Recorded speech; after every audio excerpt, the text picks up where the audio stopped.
күрделі шешімдерді түбіне дейін жеткізу менің арманым болатын. Қуандық Бишімбаевтың ісінде ерекше белсенділік таныттыңыз. Соттың сұр кардиналы деген әрине әсерлі естіледі екен.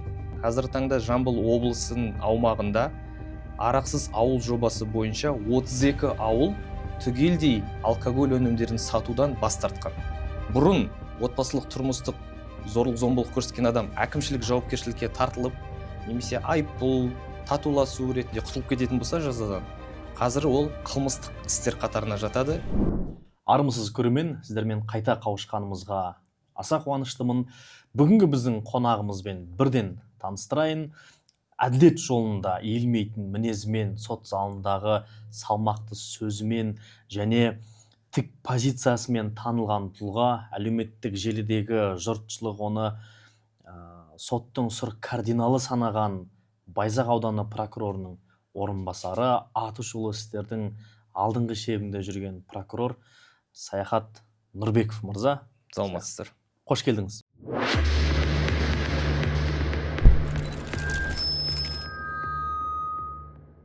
Көңіл-күйіңіз қалай? Жақсы. Енді түсінеміз, қызметке байланысты және осы жалпы прокурор деген атақтың өзі шеңберден асырмайтындай дегенмен ашық сұхбат өрбитініне сенімдіміз. Осы прокуратура қызметіне қалай келдіңіз? Бала күнгі арман ба, әлде бір сәйкестік пе?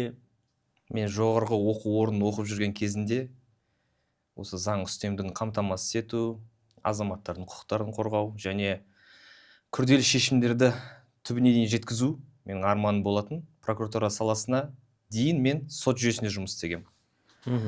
Алғашында Қордай аудандық сотында, Жамбыл аудандық сотында, Жамбыл облысының мамандандырылған қылмыстық істер жөніндегі аудандық сотында хатшы қызметін атқарғам. Содан кейін Жамбыл облыстық сотында бас маман және Меркі ауданының прокуратурасына прокурор қызметіне орналастым. Меркеден кейін Тараз қаласында, Жамбыл облысының прокуратурасында, кейін соңғы 2 жыл Астана қаласының прокуратурасында қызмет атқардым. Қайда оқыдыңыз сіз мектепте? Мектепті осы Тараз қаласында 49-ші орта мектепті аяқтағам. Ал Алматыда жоғарғы оқу орын Әл-Фараби атындағы Қазақ ұлттық университетін бітірдім. Қазір 49-ші мектептің түлектері, оқитын оқушылары және 10-ші мөлтек аудан ғой, бізде аса мөлтек аудандағы жұртшылық қуанып жатқан шығар. Мен де балам осы Саяхат мырзадай болса екен деп, бұл да бір жауапкершілік жүктейтіндей сізге. Жалпы әртүрлі өңірлерде қызмет еттіңіз. Оның ішінде аудандарда көрдіңіз, әртүрлі салада қызмет еттіңіз. Қай жерде жұмыс істеу күрделі болды сіз үшін және ол не себепті? Әр өңірдің өзіндік менталитеті, спецификасы бар. Бір өңір қиын, бір өңірде оңай жұмыс істеу деп мен бөліп жара алмаймын. Жалпы оңай жұмыс жоқ қой. Оңай жұмыс жоқ. Офицер болғандықтан кез келген жұмыс жасауға дайынбыз. Бұл жасап жатқан қызметіміз үлкен жауапкершілікті қажет етеді. Сондықтан әрбір қиындық жаңа деңгей. Енді Байзақ ауданының прокурорының орынбасары болып тағайындалдыңыз. Бұны естіген кезде біз қуандық, біріншіден Таразға келе жатсыз. Бұл жаңа міндет сіз үшін жаңа деңгей ме және қандай өзгерістер алып келеді деп ойлайсыз? Аудан прокурорының орынбасары лауазымы мен үшін жаңа қызмет. Бұл тек тапсырмаларды бұрынғыдай орындау ғана емес, ұжыммен бірге жұмыс істеу, халықпен тығыз байланыста болу, аудан аумағындағы қоғамдық ахуалды бақылап, қадағалап отыру. Бұл мен үшін жаңа қызмет болып табылады.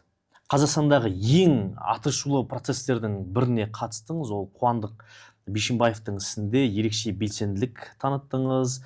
Бұл процесс сіз үшін қаншалықты ауыр болды?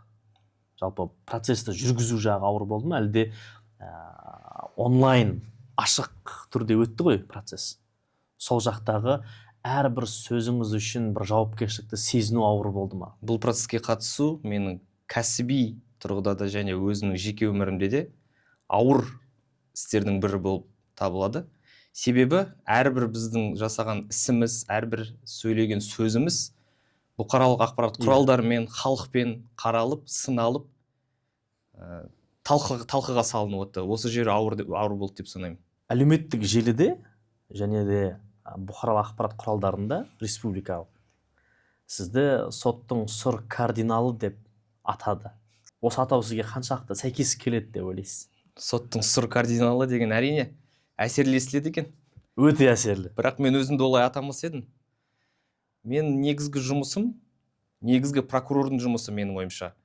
Осы шулап барлығын көрсету емес, тек жұмыстың нәтижесімен түбіне дейін әділетті және түпкілікті шешім қабылдату деп санаймын. Егер осылай тыныш қана тек заңға сүйеніп әділетті шешім шығару мен үшін лайықты болса, онда мен келісемін. Бұл резонансқа іске қатысуым менің тікелей жұмысым. Мен сияқты прокурорлар күнделікті осы тектес істерге қатысуда. Әлбетте сіз өзіңіз бен әріптесіңіз ерекше танылған болмаса, барлық прокурор принципі бір, заң үстемдігін қамтамасыз ету. Бишімбаевтың ісі бүкіл қоғамның назарын әйелдерге қатысты ерекше назар аудартты, және ол осындай қылмыстарға үңіліп қарауға бір сеп болғандай болды. Сіз қалай ойлайсыз, Қазақстандағы қазіргі таңда тұрмыстық зорлық-зомбылық ахуалын қалай бағалайсыз, және біздің облыстағы ахуал қандай? Былтыр заңдарға өзгеріс енгізу туралы заңға қол қойылған. Аталған заңға сәйкес отбасылық жанжал, тұрмыстық зорлық-зомбылық әкімшілік істер қатарынан алынып, қылмыстық істер қатарына қосылды. Яғни бұрын отбасылық тұрмыстық зорлық-зомбылық көрсеткен адам әкімшілік жауапкершілікке тартылып, немесе айыппұл, татуласу ретінде құтылып кететін болса жазадан, қазір ол қылмыстық істер қатарына жатады. Яғни жаңа енгізілген өзгерістерге сәйкес бір рет татуласқан, осы тектес қылмыспен бір рет татуласқан адам екінші рет татуласа алмайды жәбірленушімен. Яғни ол әртүрлі болуы мүмкін ғой. Мысалы, татуласты және де арызын кері қайтарып алады ғой. Одан кейін екінші рет осындай жағдай болған кезде ол немесе біреу өтініш жазса да, немесе жазбай, сондай бір оқиға тіркелсе, полиция тарапынан, ол бірден қылмыстық іс ретінде қаралады ғой. Қылмыстық іс ретінде тіркеліп, тергеп тексеріледі. Бұрын бір рет осындай қылмыспен татуласқан адамға екінші рет татуласу берілмейді. Яғни аталған қылмыстық іс тергеліп біткеннен кейін сотқа жолданып, сот түпкілікті шешім қабылдайды. Осындай қылмыстың ең жеңіл жазасы қандай? Қылмыстық іс қозғалса. Бұл қылмыста баламалы жазалар көп. Аталған өзгерістермен қылмыстық кодекске 108 прим 1 және 109 прим 1 баптар енгізілді. Бұл баптардың бірінші бөлігі бойынша түзеу жұмыстары, айыппұл, қоғамдық жұмыстарға тарту жазалар көзделген. Ал осы баптардың екінші бөлігіне сәйкес 2 жылға дейін бас бостандығынан айыру не шектеу жазалар көзделген. Яғни екінші бөлігінде ол адамдар тобымен жасалса, кәмелет жасқа толмаған адамға қатысты жасалса, бұзақылық ниетпен жасалса, және өзіне материалды тәуелді адамға қатысты жасалған іс-әрекеттер қылмыс болып табылады. Бұл бұрынғыдай бір әкімшілік жауапкершілікке тартылса, белгілі бір уақыттан кейін айтқан кезде оның тарихынан алынып тастайтын. Қазір ол қылмыстық іс болып қала береді. Салыстырмалы түрде айтатын болсақ, өткен жылы осы отбасылық тұрмыс зорлық-зомбылық істері бойынша 260 әкімшілік іс аяқталған болатын. Ал биылғы жылдың бірінші тоқсанында салыстырмалы түрде 43 қылмыстық іс аяқталған осы санатта.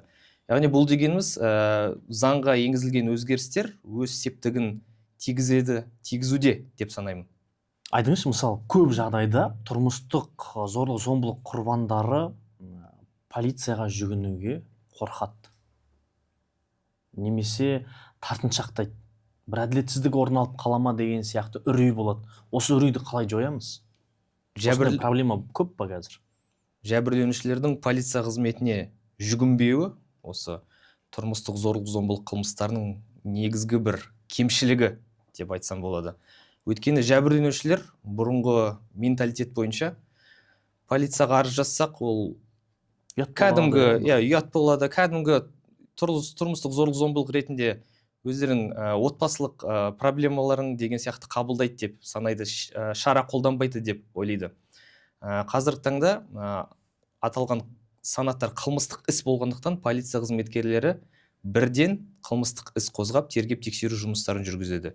Екінші шетінен аталған сұрақтар бойынша полиция қызметкерлеріне де жұмысты жандандыру қажет, күшейту қажет.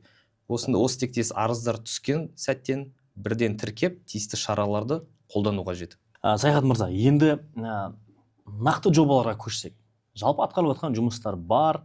Бұл бағыттағы жаңағыдай құқық қорғау органдары, прокуратура, жаңағыдай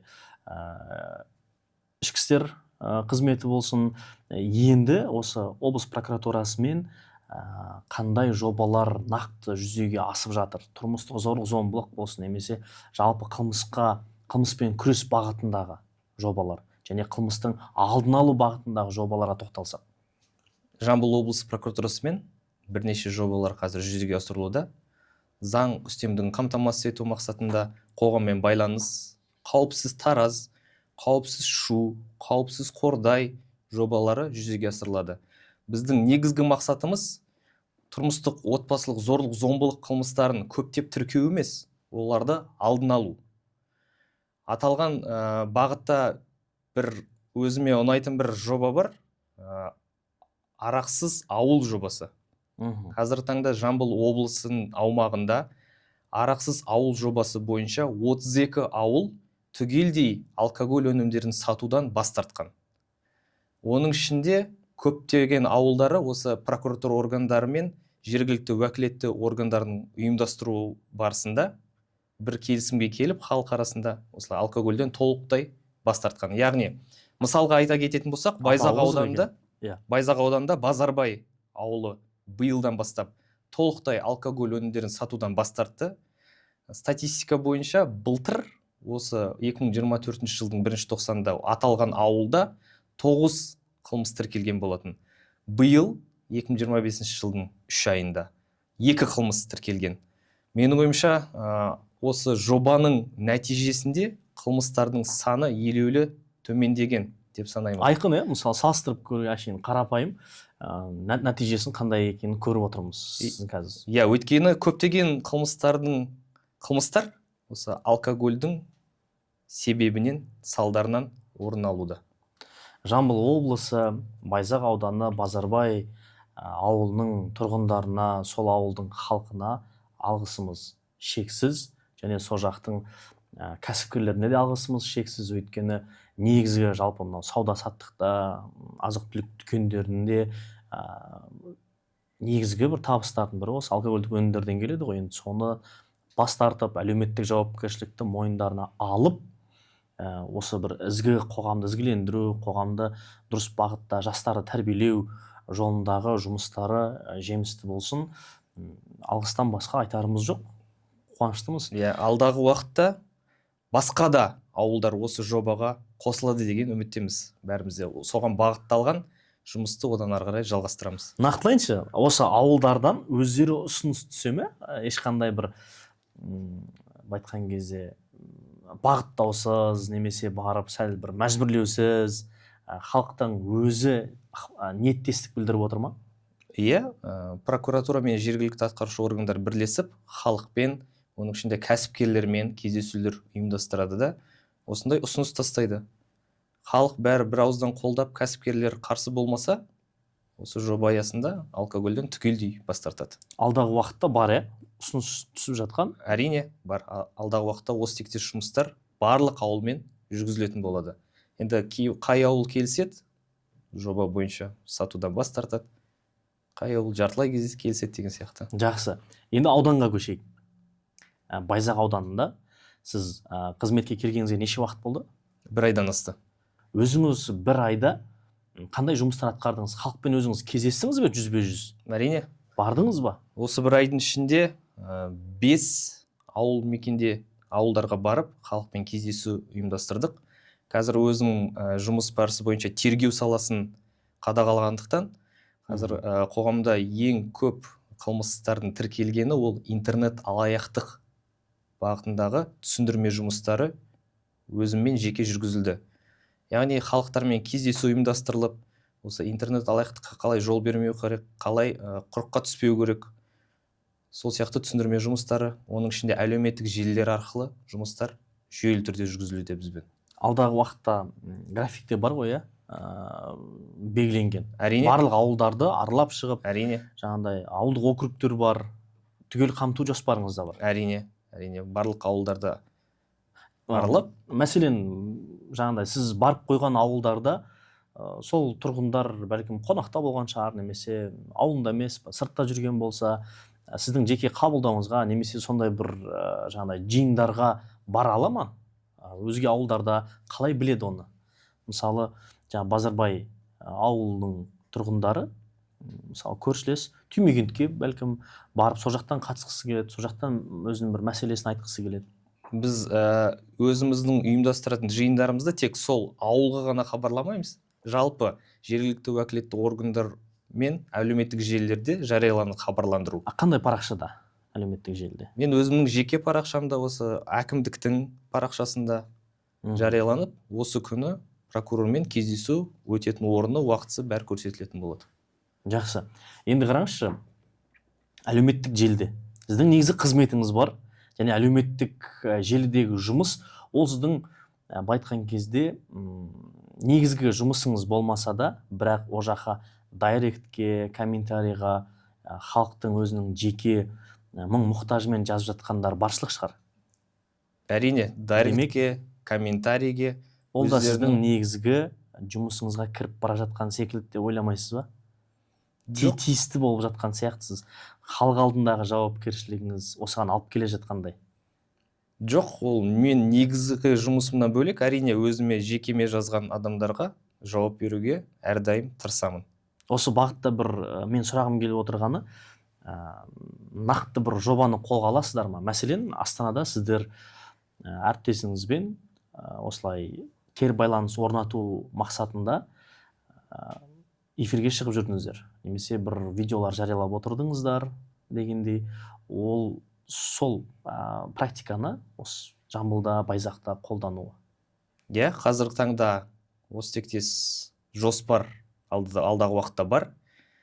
Яғни халықтан түскен ұсыныстар, сұрақтар, проблемалар барлығын осы әлеуметтік желілер арқылы оларға түсіндірме жұмыстарын жүргізіп, жауап беру. Тек менің жеке ғана парақшамен ғана емес, облыстың прокуратурасының парақшасы арқылы, сіздердің парақша арқылы жүргізсек те болады. Осы қылмысқа қарсы тұрудың негізгі құралының бірі осы әлеуметтік желі деп айтып қалдыңыз ғой. Сіз өзіңіз осы әлеуметтік желіде қазіргі таңда сізде қолдаушылар көп, жазылушылар көп, және бастапқыдай мысалы жеке парақшаңыз деп айта алмайтын шығармыз, жеке парақша емес, айтқан кезде халықтың адамы болып бара жатсыз. Бұл сізге қалай әсер етуде? Халықтың қолдауы және белгілі бір деңгейде ол да бір жауапкершілігі болып жатыр ғой. Өзіңізге қалай әсер етуде? Өзімнің Инстаграм парақшам бұрыннан болатын. Ол жабық болатын, тек өзімнің отбасы, күнделікті өмірімді салып жүргізетін парақшам болатын. Осы резонансты қылмыстық істен кейін маған жекеме, комментарийға көптеген ұсыныстар, сұрақтар, халық өзінің проблемасын жазып, немесе осы қызметіңізді неге көрсетпейсіз деген ұсыныстар көп болды. Содан кейін парақшамды ашық қылып, осы күнделікті атқарып жүрген қызметімді сол жерге жүктейтін болдым. Сонымен қатар, қазіргі таңда бізде жоспарда бар, дайректке, комментарийға көптеген сұрақтар түседі елдерден. Аталған сұрақтарға тиісті түсіндірме жұмыстары ретінде жауап беру, әлеуметтік желілерге жүктеу, осы алдағы уақытта біздің жоспарымызда бар. Танымалдылық бұл екі қырлы қылыш қой. Мысалы, сізді қолдаушылар көп деп айттық, бірақ хейтерлар да бар шығар. Әрине, хейтерлар да бар, болады. Жеке парақшаңызда қазір көріп жатырмыз, соңғы салған видеоңыз рекке шықты.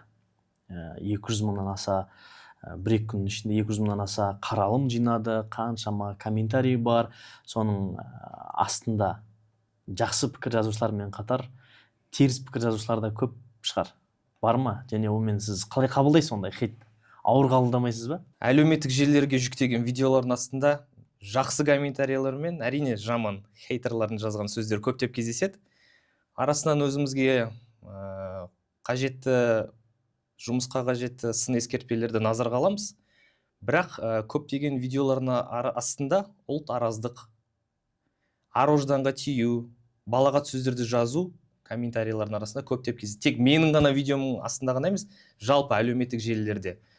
Аталған іс-әрекет үшін бізде заңнамада тиісті жауапкершілік көзделгені туралы ескерткім келеді. Саяхат мырза, өз сұхбатымыздың соңғы минуттарына таяп қалған секілдіміз. Алдағы уақытта дәл осындай сұхбатымыз тағы да бір рет қайталанса деп ойлаймын.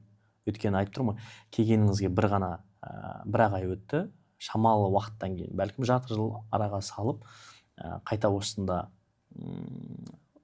сұхбаттассақ, себебі маған қызық болып тұр. Алдағы уақытта резонансты істерге өзіңіздің қатысуыңызды көргіміз келеді.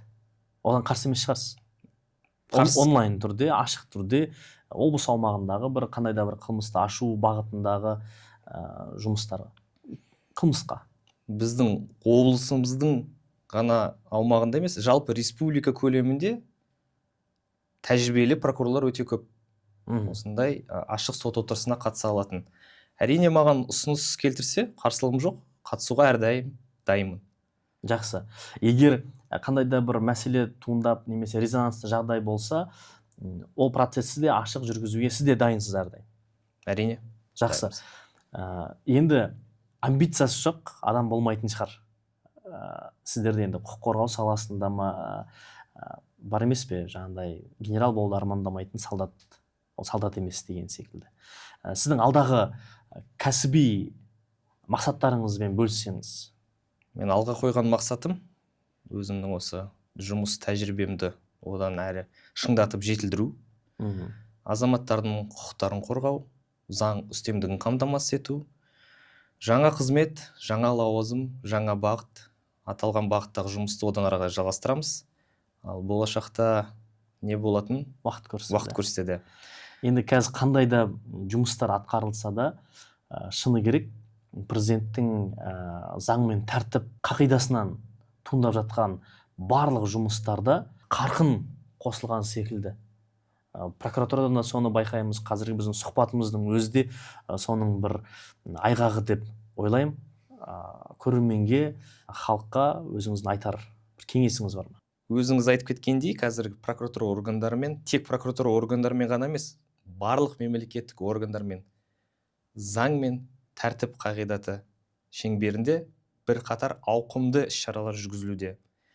Құрметті азаматтар, сіздерді кез келген құқық бұзушылыққа нөлдік төзімділік принципін танытып, өз құқықтарыңызды заңды түрде қорғауға шақырамын. Рахмет, Саяхат мырза, уақыт бөліп келгеніңізге. Жаңа айтқандай, бәлкім жарты жыл, бәлкім бір жыл араға салып, осында қайта қауышамыз деген сенім бар, үміт бар. Сол кезде атқарылған жұмыстар жайлы егжей-тегжейлі тағы да бір сұраймыз. Құрметті көрермен, осымен бүгінгі біздің подкастымыз аяқталды. Біздің парақшаларымызға жазылып, соңғы жаңалықтардан хабардар бола жүріңіздер.